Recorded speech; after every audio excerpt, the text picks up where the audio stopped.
Okey, kita kembali bersiaran dan bagi pihak Jabatan Anis, saya ingin memohon maaf atas pelbagai kesukaran teknikal yang kita alami pagi ini. Nampaknya nasib kurang menjebelahi kita, tetapi walau apa pun kita persevere, kita teruskan dan kita usahakan melalui rakaman pula, sebab bukan mudah kita nak dapat dua orang super parents ini, Dr. Ita dan Dr. Zaidi, untuk bersama kita. Dan yang menariknya, Dr. Ita dan Dr. Zaidi membawa gambar-gambar dan juga video-video bagaimana mereka menjalankan intervensi untuk anak mereka. Yang itu yang pentingnya. Jadi kita sambung ya, Dr. Ita, Dr. Zaidi. Terima kasih banyak bersabar sambil juru teknisyen kita mengatasi kesukaran teknikal yang kita hadapi. Kita mulakan, saya rasa kita fokus terus kepada PowerPoint yang Dr. Ita dan Dr. Zaidi sediakan. Kita fokus kepada PowerPoint 2. Apa ya antara gambar-gambar di PowerPoint 2? Kalau tak salah saya, kita nak fokus kepada intervensi yang dijalankan ya. Jadi kita tengok ini kita dah tengok tadi. Ini adalah fasa di mana Dr. Ita dan Dr. Zaidi ajar Fatih berkomunikasi menggunakan gesture. Jadi kalau dia nak makan, dia akan buat isyarat lah. Dia buat isyarat untuk makan. Doktor, dalam istilah perikasan ada apa? Makaton. Makaton. Jadi ini adalah kaedah makatonnya. Speech therapist tidak advise, tapi kita nampak Fatih secara spontan, maksudnya itu adalah cara komunikasi yang paling mudah untuk dia lah. Pasalnya bukanlah makaton secara formalnya, tapi lebih kepada gesture lah. Jadi selain daripada sign makan, ada apa lagi sign yang Dr. Ita gunakan dengan dia? Makan, tidur. Lagi? Dia tak banyak, tapi banyak kepada kalau gesture dia banyak ke tunjuk, tarik tangan lah. Ini fasa sebelum PAX ke atau macam mana? Waktu rakaman video ni adalah sama, jalan serentak. Tapi Fatih masih lagi lebih selesa menggunakan bahasa isyarat, gesture. Right. Okay. Pada tahun 2017, waktu 5 tahun, Fatih dah enroll, dah masuk ke jenis kurnia. Memang bila masuk jenis kurnia memang terus diperkenalkan dengan kaedah gambar PAX, Picture Exchange Communication System. Jadi kalau ibu bapa yang nak tahu lebih lanjut, boleh ke YouTube sebenarnya dan type di situ PECS, Picture Exchange Communication System, dan sebenarnya di YouTube tu ada diajar langkah demi langkah. Yalah, kalau sebenarnya kita nak belajar mengenai PAX ni, kita perlu pergi bengkel. Tapi maklumlah di Malaysia bengkel-bengkel serupa ini tidak begitu mudah untuk diakses, apatah lagi untuk ibu bapa yang berada di kawasan luar bandar. Jadi alhamdulillah sekarang dengan perkembangan ICT, perkara yang sukar boleh menjadi mudah ya. Jadi ibu bapa boleh pergi ke YouTube dan type PECS. Okey, boleh kita tengok gambar yang berikutnya. Jadi ini gambar Dr. Zaidi dengan maconya belajar bahasa isyarat ya. Okey. Boleh kita skip ke picture yang berikutnya? Ni berapa lama belajar bahasa isyarat ni? Kami aerospace satu sesi saja kan dia. Satu sesi. Tapi nampak macam handal Ini memang inisiatif sendiri, bukan atas recommendation speech therapist ke apa, tidak. Sebab saya berfikir kalau Fatih menggunakan gesture bahasa isyarat, why don't kita, kalau inilah medium komunikasinya, dan kita buatlah betul-betul. So ini hanya inisiatif sendiri, tapi akhirnya speech therapist tidak menggalakkan sebab Fatih ada fine motor issue dan bahasa isyarat sebenarnya banyak menggunakan pergerakan jari. So dia punya nanti tak cantik, maksudnya dia punya bahasa isyarat tu tak mantap. Jadi sebab itu dia cadangkan menggunakan kad gambar. PAX. Okey. Boleh kita bergerak ke gambar yang berikutnya? Okey. Jadi inilah PAX yang kita katakan tu. Situ ada contoh gambar PAX dan situ saya rasa gambar-gambar makanan kegemaran Fatih. Gulai ayam, Apa Telur tu? goreng. Telur goreng, sambal ayam. Dan itu Fatih sedang melihat buku packs je. Jadi tengah packs ni kalau dia nak, dia akan ambil gambar tu. Betul. Kalau kata dia nak telur goreng, dia akan ambil gambar telur goreng dan dia bagi pada ibu, dan ibu perlu sediakan sediakan telur goreng tu. Dan boleh bukan hanya untuk makanan saja kan, untuk aktiviti juga kan. Kalau dia nak pergi ke taman ke, ataupun kalau dia nak tandas ajak main ke. bola, pergi ke tandas. Okey. Right. Kita ada banyak gambar yang dah disediakan oleh Dr. Ita dan Dr. Zaidi, maka kita bergerak agak cepat juga ya. Tapi saya rasa ibu bapa yang menonton boleh mencedok ilmu di sini. Right. Okey, boleh kita bergerak ke gambar yang berikutnya? Jadi ini pula adalah menggunakan apps. Apps ni percuma ke Dr. Ita? Apps ni percuma, tapi boleh diakses oleh Android sahaja. Pengguna Android Bukan untuk pengguna-pengguna Apple ya. Apple.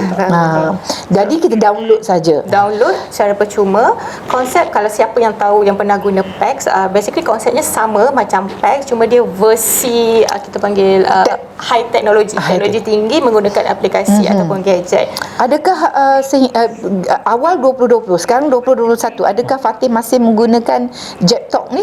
Fatih tak guna sebab lepas beberapa bulan alhamdulillah Fatih mula verbal berkomunikasi secara Mula boleh bertutur. Boleh Bertutur. bertutur. Dia mula bertutur pada umur berapa Dr. Ita? 8 tahun. Tahun lepas baru start doktor. Tahun lepas PKP. Mungkin waktu tu kita semua duduk kat rumah, tak keluar mana-mana, kita buat intervensi secara intensif lah guna masa yang ada. Fatih mula mengeluarkan bertutur Sekarang ni dia bertutur dalam frasa yang panjang ke? Masa panjang. panjang. Contohnya boleh bagi sampel ayat-ayat yang dia buat? Hujung minggu ini kita pergi rumah Mak Su ya. Panjang. Nampak gayanya meletup March tahun lalu. Terus. Dia kurang 1 tahun. Memang speech therapist yang suggest guna Jabtalk pun agak surprise tengok perkembangan Fatih yang laju. Mungkin selama ni Dia simpan. So benda tu tak dikeluarkan. Sebab itulah ibu bapa yang menonton banyak bersembang dengan anak, banyak bercakap dengan anak walaupun anak non-verbal atau anak tak boleh bertutur. Sebab apa yang kita sembangkan dengan dia tu yang sebenarnya masuk. Ya, betul. Sebenarnya masuk.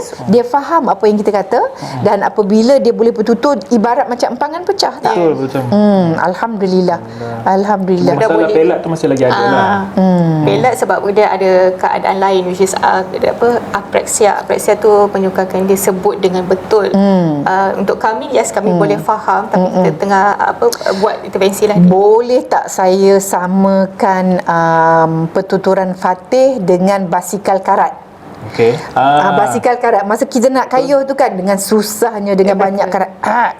Sebab lama tak pakai. Betul. Tapi kalau kita letak minyak, kita kayuh, dia akan semakin lancar. Saya rasa lebih kurang sama ya. Betul. Okey. Sangat menarik tentang perkembangan komunikasi Fatih. Right. Ada video. Kita tengok video dia ya. Kita tengok video. Dan Jabtalk membolehkan kita merakam suara. So bila Jadi bila kita tekan keluar frasa. suara kita. Keluar frasa. Ha. Ibu bapa kena rajin belajar ya. Right. Jadi kalau kata ibu bapa yang tak mampu membelikan gadget untuk anak-anak, jangan bimbang, masih boleh menggunakan PAX. Dan PAX ni menggunakan kad-kad gambar. Kita boleh pergi ke Google Image, cari gambar-gambar yang kita nak. Kita boleh print out. Kalau tak ada mesin printer di rumah, boleh lukis sendiri. Ataupun zaman saya dulu, kita masa tu ICT tak begitu canggih, kita selalu ambil katalog pasaraya. Yang dia katakan Milo berapa ringgit, buah apple berapa. Selalu kita ambil katalog tu sebab percuma, dan kita gunting dan kita gunakan. Betul. Maksudnya kalau tak mampu yang high tech, kita gunakan yang low tech. Dan kalau tak mampu, tak ada mesin printer dan sebagainya, cari jalan untuk bantu anak kita. Kalau kita tak ada mesin laminate, cari kad kertas, kotak-kotak kasut, potong, lekatkan dan balut dengan selotip. Banyak ya. Jadi ibu bapa jangan cepat give up ya. Banyak cara untuk kita bantu anak kita. Okey, kita pergi ke slide yang berikutnya. Cuba kita lihat apa yang ada ya. Slide berikutnya. Masih lagi tu. Ini. Dr. Ita, ceritakan sedikit apa ni video ni? Okey, video ni dirakam pada bulan Mac tahun lepas. So ini antara Momen momen-momen yang penuh emosi. So setelah 8 tahun saya menanti, ini adalah ucapan secara verbal pertama Fatih lah. So mungkin kalau kita boleh kuatkan sikit, kita boleh dengar. boleh kita dengar tak? Oh. Alhamdulillah. Allah. Mentang-mentang anak boleh cakap banyak kali suruh ulang Tak boleh berhenti lah tu. Nak dengar lagi lagi 8 tahun saya menanti. So akhirnya Tuhan bagi saya rezeki pada Alhamdulillah. Sebenarnya sebagai profesional, sebab saya kenal Fatih dari usia 3-4 tahun. Betul. Saya pernah melihat dan Fatih ni memanglah masuk dalam kategori informal low functioning. Betul. Dan saya pun yang sebenarnya tak sangka Fatih mampu bertutur, dan saya rasa ini memang adalah rezeki daripada Tuhan. Betul. Dan juga balasan buat usaha penat lelah ibu dan bapanya. Ini adalah anugerah daripada Tuhan. Jadi kita punya filem Fatih kita tu ada banyak tribulasi kemudian ada happy ending. Alhamdulillah. Okey, kita tengok slide yang berikutnya ya. Slide yang berikutnya. Ini aktiviti kita banyak tadi cakap betapa pentingnya. Oh, it's a video ke? Ini ada. Ini video. Okey, kita mainkan video. Tengok betapa tingginya dia lompat. Kalau ibu apa yang tak pernah menggunakan trampolin, cuba naik trampolin. Bagi bersama. kita yang tua ni 3-4 kali lompat pun dah penat. Dah penat. Dia orang boleh Betul. minit-minit boleh melompat ya. Okey, tadi kita dah cerita bagaimana aktiviti fizikal boleh membantu anak-anak ni untuk tidur ya. Dan Dr. Ita kata sekarang pukul 9 pun dah boleh tidur. Bangun pukul Pukul 7 kadang. okey lah tu. Mak bapak pun boleh dapat rehat yang Alhamdulillah. Okey, ini adalah gambar Fatih mengikuti kelas renang. Dan pada awalnya secara one to one. Saya nak tanya satu soalan nakal.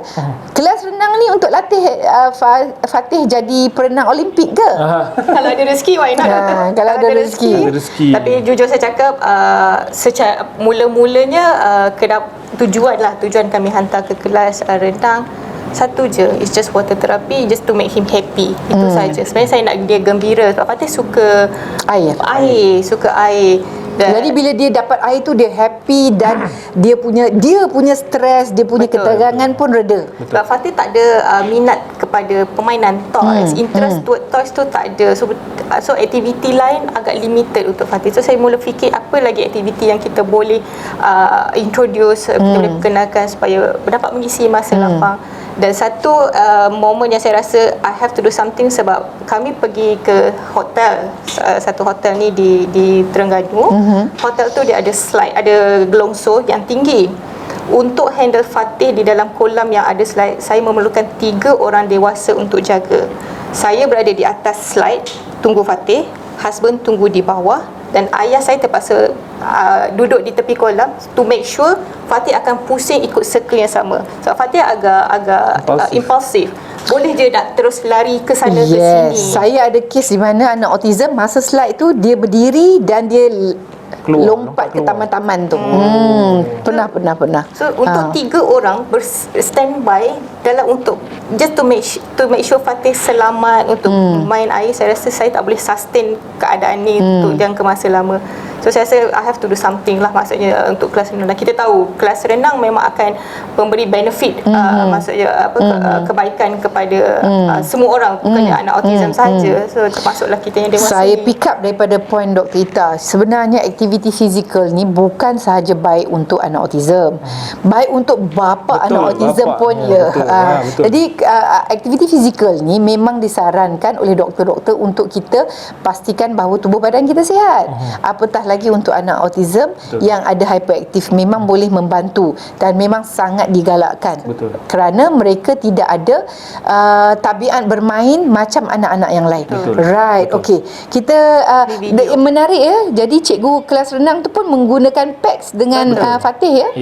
Cikgu kelas renang ni ada background pendidikan khas. So dia pandailah untuk tackle Alhamdulillah. macam-macam menyesuaikan Fatih ni keadaan. satu rezeki dia sentiasa berjumpa dengan orang-orang yang Betul. baik. Rezeki Orang-orang sekeliling dia sangat supportive, baik, tak ada daripada diagnose ada peluang masuk makmal autisma, Betul. kemudian peluang masuk jenis kurnia, peluang masuk sisit. Betul. Syukur alhamdulillah. Yang dari segi itu kita syukur. Kita kena fikir tentang keluarga-keluarga yang berada di luar bandar, yang tak ada makmal autisma, yang tak ada jenis kurnia. Dari segi itu kita perlu bersyukur, kan? Betul. Okey. Right. Slide yang berikutnya. Jadi video kalau kita nak tengok Fatih berenang pada tingkat Berenang. awal. Okey.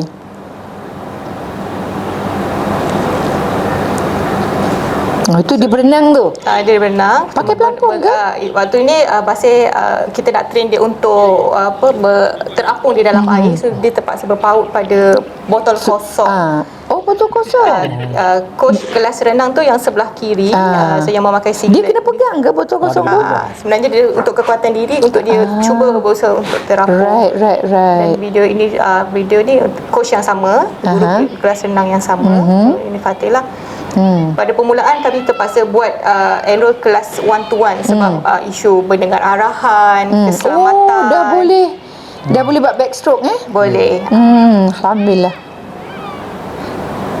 Cuba kita lihat tu, bapa kena terjun dalam kolam sekali. Kena buat. Kena buat. Dia pun coach tak minta, tapi saya fikir untuk keselamatan dan untuk memudahkan sesi tu, dan juga untuk dia cepat belajar. betul. Sebenarnya tempias ni dapat pada husband juga. Betul. Husband yang tadi dia kata berat 0.1 tan tenggelam dalam air, doktor. Ni dah boleh berenang dah. Alhamdulillah. Boleh lah, tanahlah yang sebelah ni. Atas asbab untuk bantu anak, kan. Okey, kita tengok slide yang berikutnya. Right. Ini pun video ke? Video. Betul, ini video. Dah boleh berenang dah. So, Ini video last dia ambil kali- tahun lepas. Selepas berapa lama belajar berenang tu? Fatih boleh berenang selepas dalam 6 bulan kelas sesi one to one. Dia dah boleh terapung dan berenang kita confidently lah, maksudnya dengan confident kita boleh lepas ke dalam air. Tapi video ni dirakam selepas 2 tahun enroll dalam kelas renang lah. Itu menunjukkan betapa mak bapak Fatih sangat dedikasi. Memang korban masa, memang create the time. Betul. Kalau kita nak kata kita tak ada masa, memang sentiasa tak ada masa. Betul. Tetapi kita kena tetapkan masa ni adalah untuk anak. Waktu exercise petangnya, waktu ujung minggunya. Jadi saya nak tanya, perlu korban ke kehidupan sosial ujung minggu? Wajib. Dia jadi jatuh hukum wajib. Sebabnya macam Tassan cakap, bila kita ada anak istimewa, kita dah tiada istilah korban. Memang kena buat. Memang Allah bagi anak istimewa tanggungjawab. Kita hanya menjalankan tanggungjawab, tidak ada istilah pengorbanan. Tak ada istilah pengorbanan. So bila kita ambil itu sebagai tanggungjawab, kita akan cari masa, cari duit, cari tenaga. Macam saya kerja di Penang. Dan aktiviti fizikal dengan Fatih saya hanya boleh buat masa hujung minggu. So saya korbankan masa, maknanya saya pulang kerja 5 hari di Penang, sebab saya duduk seorang sana. Saya duduk di office tau. Sebab nak jimat duit. So saya tak sewa di luar, saya duduk di office. Supaya nak tambang balik ke sini. Tambang balik ke sini sebab flight kan. So flight. So bila saya balik hari Jumaat tu, malam tu saya dah ready. Maknanya saya Sabtu Ahad tu memang untuk anak. Memang untuk anak. Tak ada. So Ahad malam balik. Tak adalah lepak-lepak mamak ada tengok lepak bola. Mamak, semua tak ada. Tak ada. Futsal tak ada. Apa lagi minat? Hoki tak ada. Semua tak ada. InsyaAllah. Lepak minum kopi tak ada. InsyaAllah. So memang macam Dr. cakap. Saya rasa pada anak usia ni memang kita tumpu dulu kepada dia. InsyaAllah nanti bila anak dah besar, anak dah ada kemampuan untuk mandiri, be more independent, then masa kita untuk tarik nafas.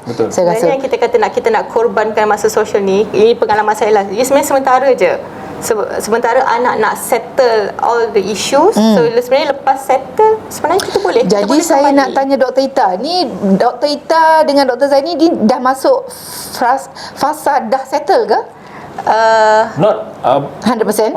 bukan 100%, tapi yang isu-isu yang kita dah senaraikan sebelum ni, alhamdulillah kebanyakannya sudah settle. Masalah tidur, masalah settle. Toilet training, hyperaktif pun banyak dah calm down. Semua dah calm down. Boleh sebenarnya Fatih dah boleh duduk, dah boleh urus diri, boleh bawa ke kenduri, boleh bawa ke kenduri, boleh bawa ke masjid. Betul. Semua dah boleh. Jadi tuan-tuan dan puan-puan yang menonton sesi kita ini, bolehlah guna bahasa Inggeris, there is a light at the end of the tunnel. Alhamdulillah, insyaAllah. Di atas usaha penat lelah, inilah hasilnya. Yang saya bimbang apabila saya mendapat email, saya mendapat mesej daripada keluarga yang anaknya 16, 17, 18, doktor, apa nak buat dengan anak saya? Tiap-tiap bulan pecahkan cermin tingkap, pecahkan TV, pecahkan itu, mengamuk, cekik mak, lepuk adik-beradik. Saya bukan nak bagi ibu bapa rasa down, tetapi mesej yang kita nak bawa ini adalah semasa anak kecil, jalankan intervensi awal sebanyak yang mungkin supaya bila anak berusia 16, 17, 18 tu mak bapak boleh menarik nafas lega. Dan saya rasa Dr. Ita dan Dr. Zaidi ini adalah contoh di mana semakin hari semakin boleh menarik nafas lega. Nak bawa Fatih ke mana-mana pun dah tak stres. Tak ada masalah. Tak ada stres. Okey, ini adalah intervensi awal. Kita patah balik ke usia 45 tahun ya. Ini macam pra-akademik. Antara momen-momen intervensi awal semasa selepas didiagnose lah. So ni salah satu contoh aktiviti di Makmal Pembelajaran Autisma KL. Dia dari kanan ke kiri patutnya dari kiri ke kanan. Betul, tapi betul. nampak dia boleh fokus tu.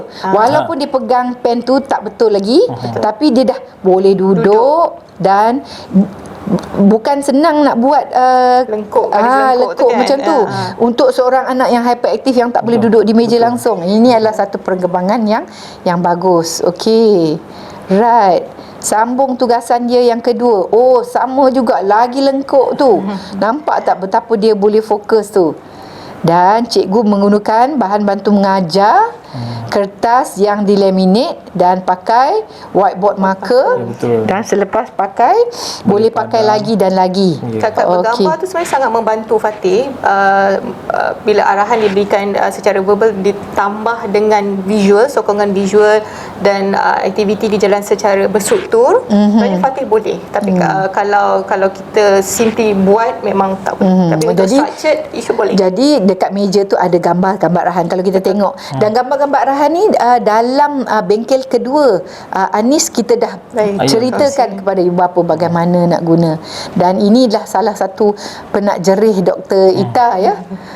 Berulang alik 30 km sahala. Dan pada masa tu Dr. Zaidi bertugas di USM Penang. Belum lagi dapat bertukar ke Lembah Kelang ya. Jadi ada yang bertanya kan macam mana sebab saya bekerja dan untuk berulang alik ke jenis punya. Di sini saya nak highlightkan sokongan keluarga lah. Ayah saya banyak membantu dalam proses terlibat secara tidak langsung lah dalam proses intervensi awal untuk Fatih.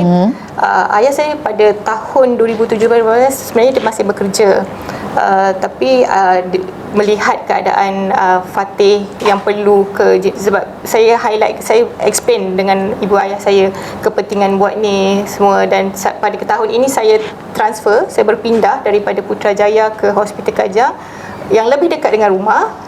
Dan saya kena pikul seorang diri lah sebab husband waktu tu bekerja di Penang. Rupa-rupanya dalam diam ayah resign. Ayah meletak jawatan semasa dia bertugas, dia letak jawatan dan bagi komitmen pula. Komitmen dia pikul komitmen untuk hantar dan ambil Fatih ke Jenis Kurnia tu lah. Alhamdulillah. Okey, slide. Ini aktiviti fizikal di taman. Memang kata wajib setiap hari. Wajib setiap hari. Berapa minit? Dari pukul berapa sampai pukul berapa Dr. Zaidi? Petang bila pukul dah redup 5.30 dah balik kerja kan. Kalau saya hujung minggu, hampir keseluruhan petang tu memang di taman lah. Bawa kedua-duanya. Bawa dua-dua, berlari sekali. Dan saya di sini saya nak sebut apa tahu. Untuk aktiviti ni adalah sangat sesuai jika bapa-bapa yang ambil alih. Betul. Sebab mak dengan kederatnya yang tak berapa nak lari dari hujung padang ke hujung padang ni. Jadi inilah antara aktiviti yang bapa-bapa boleh buat. Betul. Memang aktiviti yang bapa-bapa boleh buat. Kalau kata bapa-bapa malas nak ikuti bengkel, tak tahu teknik sign language, tak tahu teknik PACS, tak tahu teknik itu, lari dengan anak. Lari dengan anak. Cukuplah. Dan apabila dia punya tenaga tu keluar, tidur dia lebih elok. Nak tanya juga, petang-petang dalam sejam macam tu ke? Cukup Sejam. Sejam. Dan saya rasa kalau kata tak larat sejam, mula dengan 15 minit, pelan-pelan tambah 30 minit lah minimum, dan sejam tu maksimum. Okey, ini adalah Jadi adalah antara aktiviti yang kami buat untuk atasi isu-isu lah. So Fatih juga ada masalah sensori. Jika kita tengok gambar pertama di pantai, Fatih memang meronta untuk kanak-kanak yang kita, biasanya anak suka kan ke pantai, ke laut. Dia tak nak. Fatih tak nak sebab Fatih ada masalah deria. Dia rasa geli dengan rasa sakit pasir pantai, dengan air tu. Jadi kita bawa pelan-pelan, kita biasakan dia. Kerap ke pantai ni?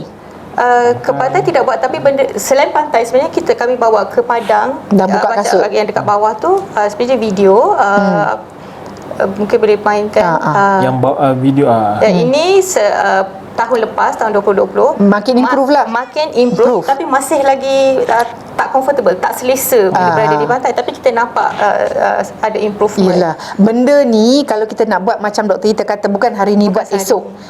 Dia kena ulang. Dan you can see the improvement dalam tempoh setahun macam tu. Jadi mak bapak yang nak buat kena ada kesabaran ya. Dan itu binatang apa tu? Ini kami Arnab. So Fatih sebenarnya sebelum dirakam ni dalam keadaan nampak macam selesa, sebenarnya Fatih meronta, tak nak pegang, tapi kita yakinkan dia yang belakang Fatih tu adalah bukanlah kita paksa, kita pujuk. So slowly, ini adalah kita panggil dalam istilah perubatan, kita ada istilah desensitization. Maksudnya kita exposekan benda yang dia rasa sensitif tu, kita beri peluang kepada dia rasa sedikit demi sedikit. Okey, di padang pun suruh dia buka kasut dan ni. Sebenarnya ada satu teknik yang dipanggil grounding kan. Dan kita pun bukan hanya anak-anak autism, semua orang digalakkan untuk jalan dan pijak tanah supaya tapak kaki kita berasa. Dan ada kajian saintifik yang menyatakan bahawa dia membawa kesejahteraan mental untuk kita. Okey, boleh kita bergerak ke slide yang berikutnya. Ini adalah dia juga salah satu intervensi di rumah. So kita bukan fokus kepada akademik sahaja, bukan ataupun fizikal sahaja. Saya dengan suami juga memang melibatkan Fatih dalam kerja-kerja harian, maksudnya pengurusan diri, kerja rumah. So kita berpadalah, ikutlah kemampuan. So macam ni agak simple. Sebenarnya terselit juga intervensi fine motor tu doktor, bila dia cuba buka penyepit baju dan dia belajar how to macam asingkan antara hanger dan dengan baju. Dia cabut baju daripada hanger. Betul. Untuk gambar ni sebenarnya Fatih maksudnya kita dah angkat kain yang kering. So Fatih membantu. Umur berapa ni? Ini umur 6 tahun, 7 tahun. 7 tahun, 6-7 tahun. Tapi pada masa ni dia dah boleh ikut arahan kan? Dah boleh ikut. Masa mula-mula taklah macam ni. Nak kira diagnose Fatih pada usia 2 tahun. Nak tunggu dia boleh patuh arahan tu berapa lama? Fatih nampak boleh dalam umur 6 tahun, 6 ke 7 tahun. 4 tahun? 4 tahun. Ambil masa 4 tahun untuk capai dia patuh arahan. Betul. Berbaloi tak? Alhamdulillah, berbaloi lah. Pengorbanan berbaloi. nak dapat anak boleh patuh arahan. 4 tahun. Tetapi bila dia dapat tu memang senang. Boleh buat apa je. Apa yang kita selama ni target, kita nak ajar, sudah boleh mula. Ibu bapa yang menonton tak keteringin untuk dapat anak yang mampu ikut arahan. Dan di sini kita ada Dr. Ita dan Dr. Zaidi berkongsi bagaimana ianya dilakukan. Memanglah Fatih beruntung berpeluang ke Makmal Autisma UKM, berpeluang ke pusat jenis kurnia. Tetapi saya rasa ibu bapa yang tak ada akses ke Makmal Autisma ataupun ke pusat jenis kurnia pun boleh dalam kapasiti. Tak kena istiqamah. Kena tak give up, kena berterusan, kena gali ilmu, kena cari ilmu memang. Right. Dan ini adalah contoh beberapa gambar kita libatkan Fatih bersama-sama anak, tipikal lah. So gambar di atas tu ada seperti saya cakap sebelum ni, Fatih pernah dimasukkan ke tadika, diterima masuk ke tadika anak pertama neurotipikal. Dan dalam sekolah pada tahun itu, Fatih hanya berdua sahaja anak yang memegang kad OKU. So alhamdulillah, peluang tu sebenarnya yang kita nak kita tak expect banyak bila Fatih masuk ke sekolah kita panggil tipikal, tapi bila diberi peluang kita rasa ada orang ada masyarakat cuba memahami anak kita. So yang nombor 2 tu adalah kami buat session playgroup tunas. Playgroup tunas ni pada hujung minggu. Playgroup tunas tu apa ya? Dia sebenarnya inisiatif ibu bapa yang ada anak-anak autism juga. So kami buat sesi macam intervensi tapi bersama-sama, dan kita melibatkan anak dia. Aktivitinya banyak kepada bermain. Betul. Bermain, dan keadaan fasiliti ni kami guna indoor playground. Indoor playground. Dan sesi ni kita buatlah, dan kita libatkan adik-beradik yang tipikal. Tentu kita open juga kepada public siapa yang nak join lah. Ramai ibu bapa anak autism yang simpan anak di rumah. Betul. Sebab mungkin ada yang rasa malu, mungkin ada yang rasa susah, buat apalah nak buat benda ni, duduk di rumah, bagi anak main iPad kan lagi mudah. Itu yang kita cuba nak elakkan. Sebanyak, kalau tak mampu, buat macam Dr. Ita dan Dr. Zaidi buat, bawa anak naik kenderaan awam, sekurang-kurangnya bawa pergi ke taman di dalam kawasan perumahan. Bawa anak pergi tengok apa yang berada di luar. Saya rasa simpan anak dalam rumah terlalu banyak, itu yang semakin jumut dia punya dia punya pemikiran dia kan. Yang bawah tu apa tu, travelator. Travelator KLIA bawa dia naik kapal terbang ke? Tak ada. Ini belum lagi. Masih lagi dalam fasa untuk mengenalkan Fatih kepada mengenalkan airport. Airport. Jadi naik pergi ke airport, main balik. Betul. Dan kapal terbang pun sebenarnya di situ kami nak expose Fatih kepada suasana yang bising yang ramai, macam mana suasana airport. Maksudnya satu perkara yang ibu bapa kena pick up di sini adalah aktiviti tu kemungkinan kelihatan santai. Ya, betul. Tetapi sebenarnya ada objektif yang nak dicapai. Dan output terakhir dia tahun lepas kami berjaya naik flight buat pertama kali dengan Fatih. Daripada Kuala Terengganu ke KLIA. Bukan KL ke Kuala Terengganu, pergi balik ke macam mana? Tak. Sebab ada flight, ada isu flight semasa pergi. So, pergi naik kenderaan darat, balik naik terbang lah. Dan dia okey dalam? Okey, alhamdulillah. Totally fine. Alhamdulillah. Saya duduk berdebar juga. Tak perlu pakai pampers masa Tak perlu pakai pampers, semua tak perlu. pada usia 8 tahun. Yes. Alhamdulillah. Tapi yang saya kagum ni adalah bagaimana Dr. Ita dan Dr. Zaidi susun nak ajar naik kapal terbang pada tahun 2020, mula kenalkan airport pada tahun 2017, 18, 3 tahun. 3 tahun. Ini yang saya katakan super parents. Ini yang saya kata super parents. So, okey, mesejnya adalah intervensi awal tanpa mengira masa, malam ke. Itu siapa tu yang gambar tengah tu? Yang Fatih pakai baju hijau. Siapa di sebelahnya tu? Itu ayah Fatih, baju pink tu. Itu Dr. Zaidi. Oh ya ke? Tak cam Handsome kan? saya. Ingatkan selebriti mana? Sebenarnya kami dijemput ada program Dah boleh bawa dia ke program. So kami bawa dia. Tapi macam saya cakap, Fatih agak hyper. So dalam gambar ni kalau kita tengok, pasti sudah boleh duduk tapi untuk dia menunggu sesi tu habis, dan kita bawa lah apa-apa saja peralatan yang boleh untuk isi masa. Jadi kan Dr. Zaidi type di situ intervensi awal tanpa mengira masa. Saya selalu share dengan mak bapak, iaitu every moment can be a teaching moment. Betul. Setiap saat boleh jadi saat di mana anak kita belajar sesuatu. Okey, ada slide lagi ke? Okey, ini adalah pengisian rohani.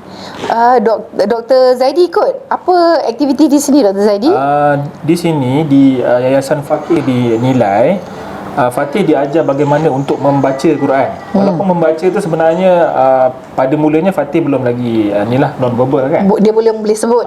Dia boleh sebut. So apa yang diajar di Fakih ialah mereka belajar Al-Quran melalui pendengaran. So bila tunjuk point dekat Quran, tunjuk di Quran, so mereka akan menggunakan pen Quran untuk mendengar directly di telinga. Kita assume kita sentiasa buat kesalahan ni bila kita fikir anak tak boleh bertutur, anak tak boleh belajar. Dan mereka tak perlukan pengisian rohani. Padahal mereka perlu. So kalau kita tak isi dari masa kecil, mana nak dapat hasilnya? Betul. Yang sebenarnya yang baru-baru ni bolehlah baca Fatihah walaupun pelat. Alhamdulillah. Tu dia baca apa tu? Sekarang dia zikir. Yang ini zikir. Ha Rasulillah.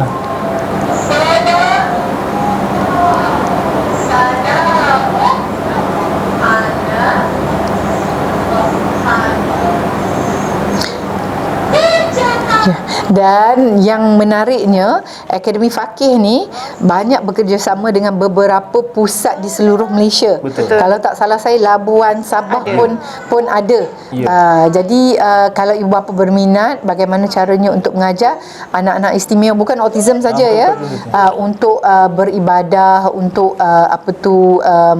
belajar solat, zikir dan baca Quran, boleh cari di mana ada tim Faqih. Kerjasama tim Faqih. Right. Dan pada tahun bila ni Fatih dah boleh mula ke surau? Ini sebelum pandemik, so 2019. 2019 pada usia 7 tahun kot. Betul. Dah boleh ke Boleh. tu. Di dalam surau tu tak bimbang ke kalau dia terlepas kencing ke apa ke? Pada tahun ni Fatih sebenarnya dah toilet train, dan saya sebenarnya dengan husband bergila-gila. So mungkin macam hari ni sebenarnya dalam video ni sesi solat tarawih. Solat tarawih sebenarnya. Tarawih kalau tak salah saya. Kalau solat tarawih saya bergila-gila dengan husband. So macam hari ni husband solat, saya akan jaga. Saya akan pantau Fatih. Tapi bawa juga. Bawa, saya tetap bawa. Dengan tujuan, bawa juga dengan tujuan Untuk membiasakan Fatih dengan keadaan surau jemaah. Untuk biasakan dia duduk. daripada waktu Isyak sampai habis tarawih ke? Tak, kadang-kadang tak habis pun. Dia kita tengok kemampuan Fatih, sebab ada kalau hari Minggu contoh yang dia tak penat, sebenarnya boleh sampai habis. Kalau macam weekdays, hari yang bersekolah, kalau dia penat, kita tengok kadang kita pergi Isyak saja. So Isyak and then balik. Dan balik kita buat tarawih di rumah. Dia usaha tu yang penting. Ya, betul. Cubaan tu. Betul. Sebab kalau tak cuba tak tahu. Secara tak langsung sebenarnya kita create awareness, doktor. So bila public, orang awam Kita nampak, mendidik masyarakat. Betul. So bila nampak, kan tak perlu tunggu pun, saya akan explain. Saya akan explain sendiri ke anak-anak. Dan alhamdulillah komuniti saya, maksudnya jemaah-jemaah surau, orang-orang taman dapat menerima Fatih. Tak adalah yang pandang-pandang sinis ke, ataupun dia yang kenapa tak bawa selesa. anak cacat ni. Saya Saya rasa kalau ibu bapa yang perkasa tu, dia bukan sahaja tak ada rasa malu tentang kondisi anak, malah dia mengorak langkah-langkah lagi dengan niat nak mendidik masyarakat mengenai insan-insan istimewa. Jadi kita bergerak kepada set slide yang berikutnya ya. Nombor 3. Yang ketiga. Yang itu ya doktor, yang mana? Yang ni, betul. Yang itu. Okey. Yang ini ya? Betul. Okey, kita tengok slide ni. Alhamdulillah Dr. Ita dan Dr. Zaidi bekerja keras dan sediakan gambar-gambar ni sebab kita tak nak kita membebel saja. Tunjuk gambar. Picture is worth 1,000 words kan? Okey, ini adalah ini aktiviti rakaman terbaru tempoh PKP. So kita boleh rentas daerah kan. So ini dirakam di Kuala Lumpur. Taman Tugu Kuala Lumpur. Taman tu satu taman yang sangat indah. Yes. Sangat indah.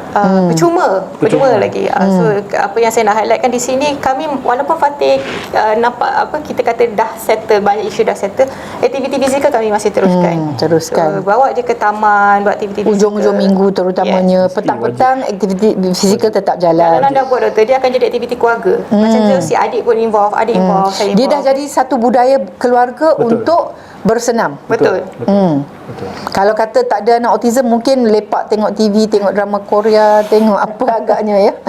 Okey. Jadi ada faedah juga ya. Ya, right. Okey, kita tengok slide berikutnya. Itu antara aktiviti Fatih di Taman Tunggulan. Itu nampak tu. Dia panjat naik itu koordinasi tubuh badan tu. Itu koordinasi. Mata kena memandang, kaki kena bergerak. Dan itu boleh meningkatkan daya fokus, balancing. Jadi ibu bapa yang ada anak istimewa, jangan fikir bahawa terapi hanya boleh dijalankan di pusat terapi yang bayar ribu-riban saja. Di taman pun boleh. Guna saja apa-apa resources, maksudnya kemudahan yang kita ada di sekeliling. Boleh. Okey. Dan ini Fatih dah join. Fatih berenang dengan coach Abah. Jadi ini Olympic size swimming pool bukan yang ni. Maknanya dia mampu berenang dah. Sepanjang-panjang kolam Olimpik tu. Tak ada masalah. Kuat tu Kuat.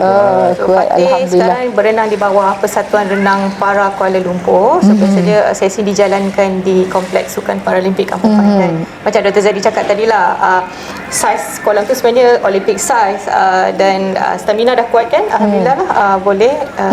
Dan gambar sebelah tu adalah untuk kali pertama Fatih masuk tournament renang pada tahun 2019. Boleh habiskan renangan dia tu? Ya, habis. Habis. Boleh habis. Alhamdulillah, Sebenarnya aim alhamdulillah. dia kalau dia faham arahan pun cukup dah sebenarnya. Tapi tengok dia boleh habiskan. Alhamdulillah. Dan ini adalah intervensi dan latihan di rumah. Ini rumah, kos sebenarnya tak tinggi, just perlukan paper. Macam doktor cakap tadi, Fatih ada isu koordinasi. So ini sebenarnya latihan untuk Fatih menepuk kiri, koordinasi kiri dan kanan. Ini semua menggunakan barang-barang yang tak mahal saja. Just kertas. Right. Yang di sebelahnya tu? Video yang kedua tu adalah menggunakan stiker bulat-bulat. So Fatih punya visual untuk latihan visual. Okey, tu video berikutnya. So dia cabut stiker dan dia buat apa tu Dr. Ita? Dia tampal mengikut garisan. Mengikut garisan. So banyak kita nak target lah dari aktiviti ni. Antaranya kalau tengok cara dia nak compact stiker tu pun nampak agak kekok sebab isu sebab motor halus. jari jemari dia tu tak cekap. Jadi kita buat latihan sebegini ya. Dan stiker tu bukan mahal. Dalam RM2-3 dapat banyak kan? Okey. Dan yang ketiga tu apa? Video ketiga sama, targetnya sama, tapi kita tukar pula menggunakan pin. Pin. Jadi bawah tu macam papan gabus. Papan gabus. Kita letakkan kertas ada corak dan dia kena cucuk pin mengikut corak tu. Papan gabus tu doktor, sebenarnya itu adalah pelapik periuk panas doktor. Pelapik so periuk kalau panas. kita beli kedai, boleh cari dekat kawasan pinggan mangkuk tu. Pinggan mangkuk, cari material yang agak lembut dan boleh DIY lah, tukar fungsi sebagai. Jadi tak perlu ke kedai-kedai mainan yang mahal-mahal.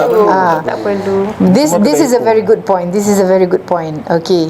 Tapi untuk sampai ke tahap tu bertahun jugalah. Pada awal-awalnya perlu lakukan aktiviti motor kasar dulu. Betul. Pergerakan, lompat, lari. Dan bila behavior dia dah settle, boleh ikut arahan, makin kita fokus kepada kemahiran di meja. Sekarang kami ke arah akademik sikit lah sebab nampak Fatih dah boleh. So saya juga buat latihan membaca di rumah. Ini adalah modul bacaan yang saya bangunkan. InsyaAllah ramai sangat minta. InsyaAllah kita akan cetak. InsyaAllah. Okey. Right. Dia dah mula kenal ya. Mami.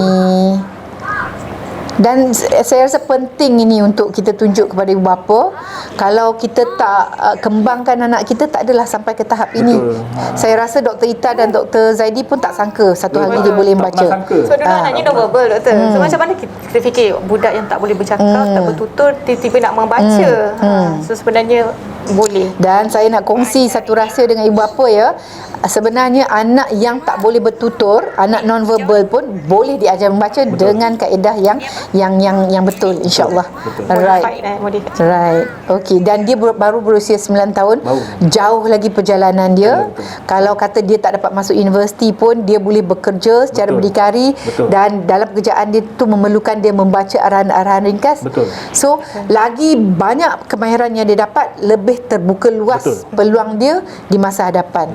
Okey, ini sekali lagi tak give up ya.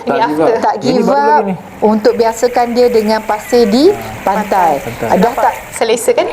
Dah tak geli, tak meronta-ronta lagi dah. Dah boleh randuk air tu. Alhamdulillah. From time to time kita bawa lah kan. Ini ni saya boleh lihat bapak dia hujung minggu memanglah tak ada teh tarik punya session. Tak ada. Vendor dah, tak ada dah. Laro. Aduh. Tuhan sebenarnya nak kita isi dengan aktiviti yang bermanfaat. Okey, slide yang berikutnya. Habis. Ada satu set lagi ke? Ada satu. Boleh. Saya rasa kita habiskanlah ya. Tim Anis kita habiskan. Dan saya rasa dengan perkongsian gambar-gambar ni lagi poinnya lagi jelas. Okey. Lagi bersusun. Right. Slide. Okey, ini adalah jadual visual. Dan saya rasa saya perlu terangkan mula-mula kita guna gambar. Dan apabila dia dah boleh guna gambar, kita tukar kepada perkataan. Perkataan. Dan Dr. Ita memang menggunakan bahasa Inggeris ya? Saya asalnya bahasa Melayu dengan Fatih, tapi bila Fatih start verbal, kita find out Fatih sebenarnya faham kedua-dua bahasa. So I'm not surprised, saya dalam proses untuk expose lah dia kepada dua-dua bahasa. Kedua-dua bahasa. Tapi still bahasa utama kami di rumah adalah bahasa Melayu. Bahasa Melayu. Right, ini juga adalah aktiviti fizikal dan latihan koordinasi. Kenapa nak suruh dia kayuh basikal tu? Sebenarnya itu adalah salah satu objektif ataupun target kami adalah untuk koordinasi badan.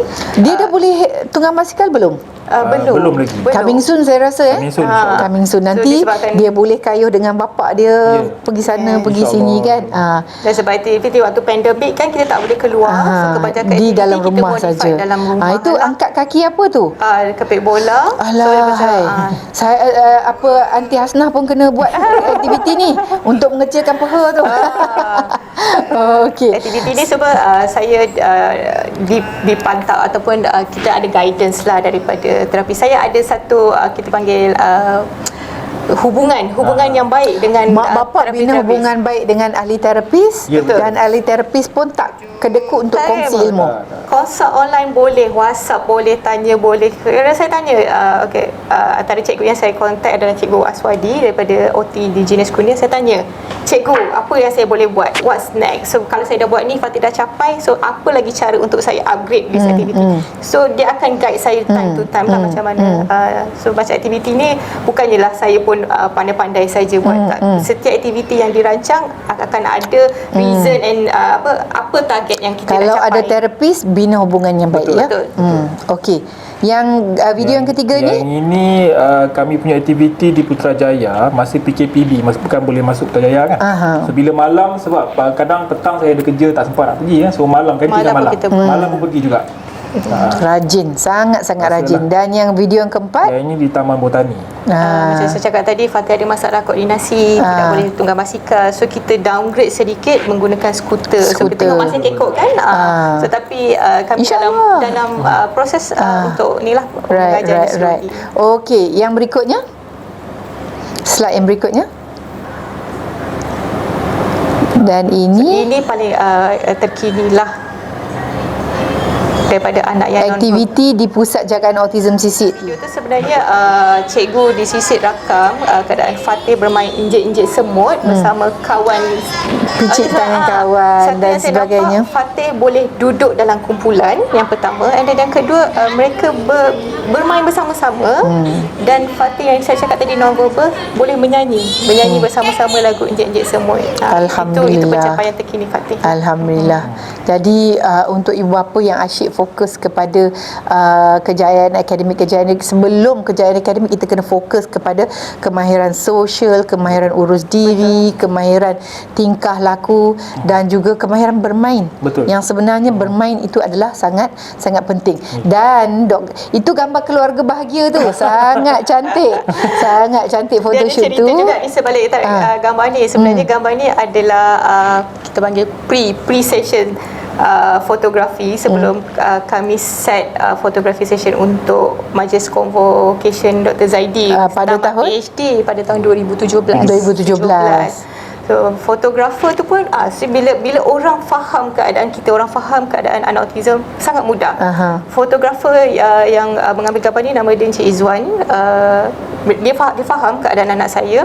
Bila saya cakap saya sebenarnya nak ambil sesi fotografi untuk convocation, tapi boleh tak kita cuba dulu sebelum sesi sebenar? So dia suggest, okay, why don't kita buat kat taman, kita cuba. So waktu ni Fatih masih fasa hyper lagi. Kesian dia pun berlari dengan kamera, berlari untuk ambil the best shot yang dia boleh lah.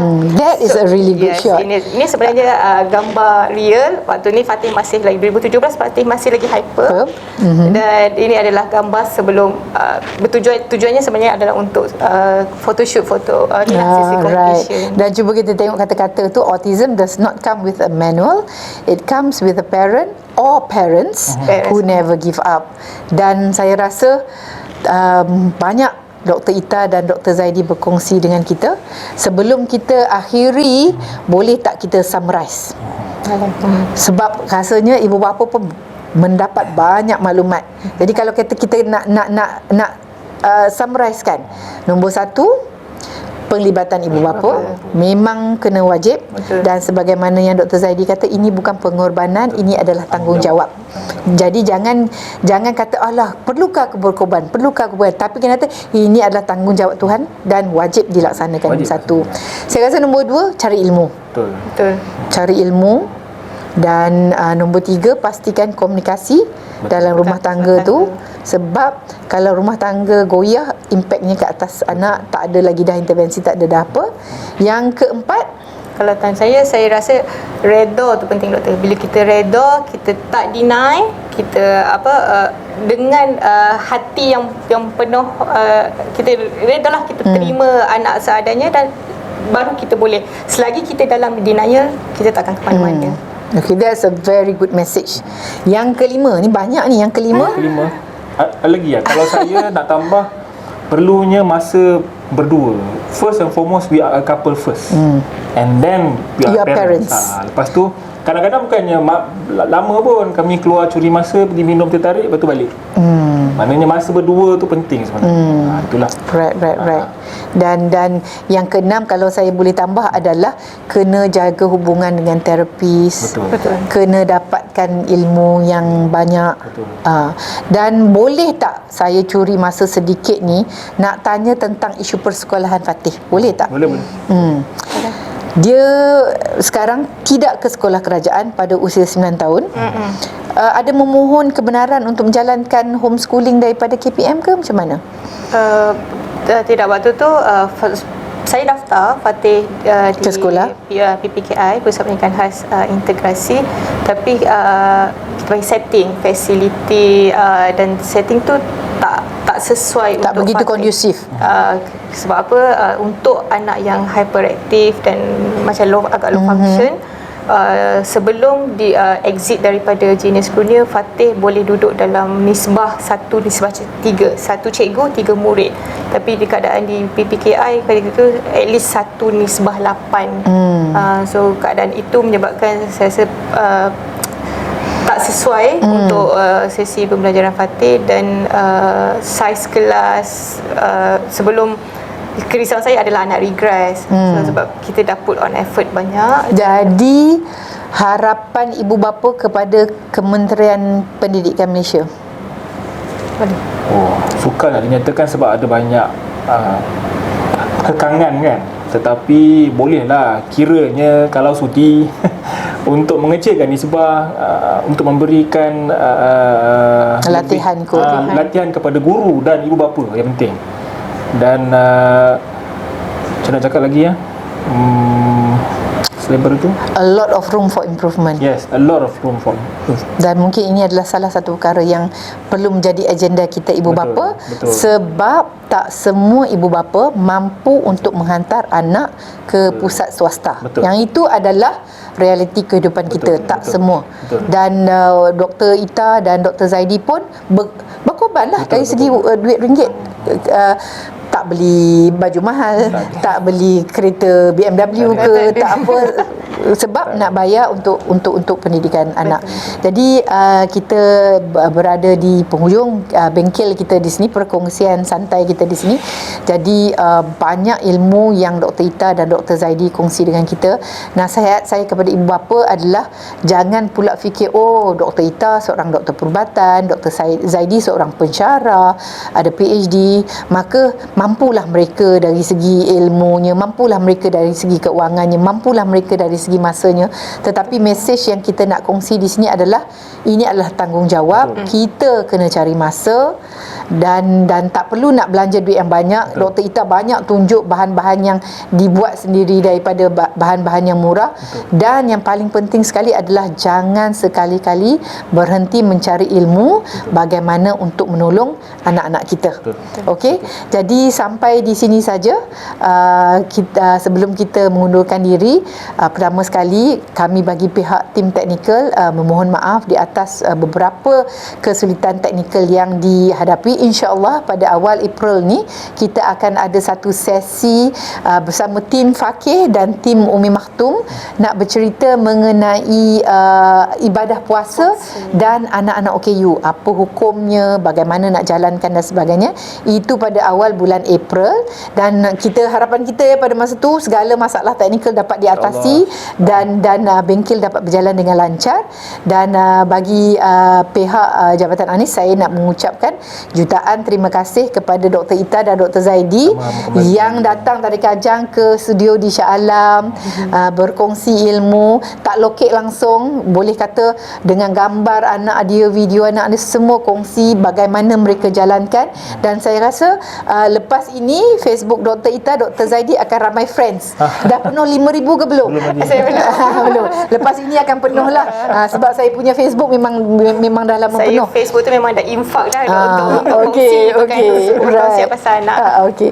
Jadi sebelum kita labuhkan tirai kita, saya nak ucapkan juga jutaan terima kasih kepada Jabatan Anis. Anis tu singkatan untuk Anak Istimewa Selangor, yang di bawah YAWAS, iaitu Yayasan Anak Warisan Selangor, dan kedua-duanya berada di bawah Kerajaan Negeri Selangor. Dan kita ucapkan jutaan terima kasih kepada Kerajaan Negeri Selangor yang sangat prihatin tentang OKU di Negeri Selangor dan juga nasib keluarga yang ada anak OKU. Saya bacakan di sini khusus untuk, ini bukan nak bodek Kerajaan Negeri Selangor, tetapi nak kongsi maklumat dengan ibu bapa di luar sana bahawa di bawah Jabatan Anis terdapat program bantuan khas Anis, di mana anak-anak istimewa Selangor boleh memohon bantuan sehingga RM5,000 untuk keluarga. Untuk anak yang ada cerebral palsy, memerlukan peralatan ke, wheelchair ke, sea walker dan sebagainya, boleh mohon sehingga RM5,000. Jabatan Anis juga ada program Didik Anis, di mana jika tuan-tuan dan puan-puan berada di dalam negeri Selangor dan menghantar anak ke pusat intervensi awal yang berdaftar dengan JKM dan KPM, tuan-tuan dan puan-puan boleh mohon bantuan Didik Anis, di mana Jabatan Anis akan memberi bayaran bulanan kepada pusat itu sebagai bayaran yuran untuk anak-anak tuan-tuan dan puan-puan. Jadi kalau tak tahu, rugi Dan juga of course kita ada seminar-seminar pemberdayaan anak istimewa seperti seminar keibubapaan ini, ada juga diadakan training of trainers, dan ada program Cikgu Anis, di mana cikgu-cikgu tadika swasta dan kerajaan boleh ikuti program Cikgu Anis ini, bengkel latihan percuma. Dan selepas itu cikgu-cikgu digalakkan untuk mengambil anak-anak istimewa belajar di tadika cikgu. Mungkin boleh mula dengan anak-anak yang tak begitu teruk, yang ringan kecacatannya dulu, dan insya-Allah pada awal bulan April ini Jabatan Anis akan membuka sebuah pusat intervensi awal di Shah Alam. Dan semua ini boleh tuan-tuan dan puan-puan capai melalui laman web aniselangor.com, ANISSELANGOR.com, dan ada Facebook dan sebagainya. Dan kita akan tulis alamat URL laman web Anis Selangor ini. Jadi sehingga itu saja tuan-tuan dan puan-puan, insya-Allah ikuti program seminar keibubapaan ni, insya-Allah sehingga hujung tahun kita akan atur, dan poster mengenai bengkel-bengkel ini akan dikongsi di Facebook dan Instagram Anis Selangor. Dan juga ibu bapa kami yang menyokong usaha Kerajaan Anis Selangor ni, kita akan kongsi poster-poster ini. So hingga berjumpa lagi, terima kasih banyak, mohon maaf atas segala masalah teknikal. Jumpa lagi insya-Allah. Assalamualaikum warahmatullahi wabarakatuh. Have a nice weekend.